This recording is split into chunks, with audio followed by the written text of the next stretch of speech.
RCB Royal Challengers Bangalore வந்து பார்த்திங்கன்னா வந்து ப்ளே ஆஃப்ஸுக்கு போவாங்களா மாட்டாங்களா அப்படிங்கிறது வந்து பார்த்திங்கன்னா வந்து இந்த வருஷம் வந்து பார்த்திங்கன்னா வந்து ரசிகர்களிடையே வந்து நம்பவே சந்தேகத்தை ஏற்பட்டிருக்குது. ஏன்னா வந்து ஆக்ஷன் அப்பவே வந்து பாதி பேர் இந்த டீம் வந்து போகாது அப்படிங்கிற மாதிரி சொல்லியிருந்தாங்க.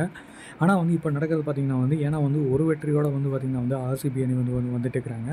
இதனால் வந்து தொடர் தோல்வி காரணமாக வந்து லாஸ்ட் இடத்துலையே இருக்கிறாங்க. இதனால் வந்து பார்த்திங்கன்னா வந்து ஆர்சிபி இந்த வருஷம் பிளேயர்ஸுக்கு போகாதாங்கிறது வந்து இப்போ வந்து பார்த்திங்கன்னா வந்து கிட்டத்தட்ட நிறைய பேர் போகாதுங்கிறதே next year better luck next டைம்ங்கிற மாதிரி சொல்கிறாங்க. விராட் கோலி இன்னொரு வருஷம் வந்து பார்த்திங்கன்னா வந்து கோப்பைக்காக காட்டிருக்கணும் அப்படிங்கிறாங்க.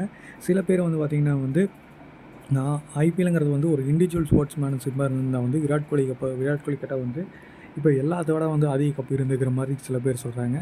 சில பேர் ஆர்சிபி இந்த வருஷம் பர்ஃபார்மன்ஸுக்கு காரணம் வந்து பார்த்திங்கன்னா வந்து பிளேயர்ஸ் வந்து அந்தளவுக்கு சரியாக இல்லை. அதே மாதிரி வந்து பார்த்திங்கன்னா வந்து மேனேஜ்மெண்ட்டும் பிளேயர்ஸுக்கு வந்து அந்தளவுக்கு ஒரு ஃப்ரீடம் கொடுக்கல. பவுலிங்கும் வந்து பார்த்திங்கன்னா வந்து அந்தளவுக்கு நல்லா ஆக்ஷன்லேயே நம்ம சொதப்பிட்டாங்க அப்படிங்கிற மாதிரி இருக்குது.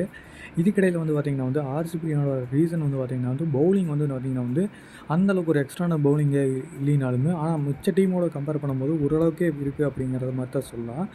காரணம் என்னென்னு பார்த்திங்கன்னா வந்து ஆனால் வந்து ஆர்சிபி அணி வந்து ஒரு ரைட் காம்பினேஷனில் வந்து ஒரு பிளேயிங் லெவலில் விளையாண்டாலே வந்து இந்த டீமை வச்சுட்டே வந்து அவங்களால பிளே ஆஃப்ஸுக்கு போக முடியுங்கிற மாதிரி இருக்குது.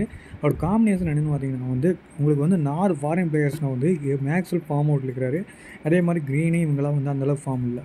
இதனால் வந்து பார்த்திங்கன்னா வந்து ஒரு இந்தியன் பேட்ஸ்மேனை வந்து இறக்கிட்டு மேக்ஸ்வெலுக்கு பதில் ஒரு இந்தியன் பேட்ஸ்மேனை வந்து சுயேஷ் பிரபு தேசாய் அப்படி இல்லைன்னா சௌரவ் சகானியை வந்து இறக்கிட்டு ஒரு பேக் பண்ணிவிட்டு அதுக்கு பதிலாக வந்து பார்த்திங்கன்னா வந்து பவுலிங்கில் வந்து ஒரு ஸ்பின்னரு அதே மாதிரி வந்து ஏன்னா ஸ்பின்னர் ஒரு லீட் ஸ்பின்னர் மாயிக் அகர் தான் இருக்கிறாரு. அவர் அந்தளவுக்கு சிறப்பாக போடல. ஆனால் அவருக்கு பதிலாக வந்து ஒரு ஸ்னெப்பல் சிங் கொண்டு வந்தால் வந்து ஒரு பேட்டிங்கும் ஒரு எக்ஸ்ட்ரா ஆப்ஷன் கிடைக்கும். அதே மாதிரி லெஃப்ட் ஆர்ம் ஸ்பின்னருக்கு தீர்த்துருவார். இதை தவிர வந்து மணிபால் நம்பர் வச்சு ஒரு 2 ஓவர் வந்து போட்டுருவாங்க. அதே மாதிரி வந்து மேக்ஸ்வெலுக்கு பதிலாக ஒரு ஃபெர்குசனோ இல்லை டாம் கரனோ வந்து பார்த்திங்கன்னா வந்து பவுலிங் ஓரளவுக்கு நாள் ஸ்ட்ராங் ஆகுது. ஃபெர்குசன் வந்தால் பவுலிங் நல்லாவே ஸ்ட்ராங் ஆகுது. டாம் கரன் வந்தால் வந்து ஒரு பேட்டிங்கும் ஒரு ஸ்டெபிலிட்டி கிடைக்கணுங்காட்டி இப்படி ஒரு காம்பினேஷன் விளையாட ஆர்சிபி வந்து வர மேட்ச் வச்சு பிளேயர்ஸ் போகலாம்.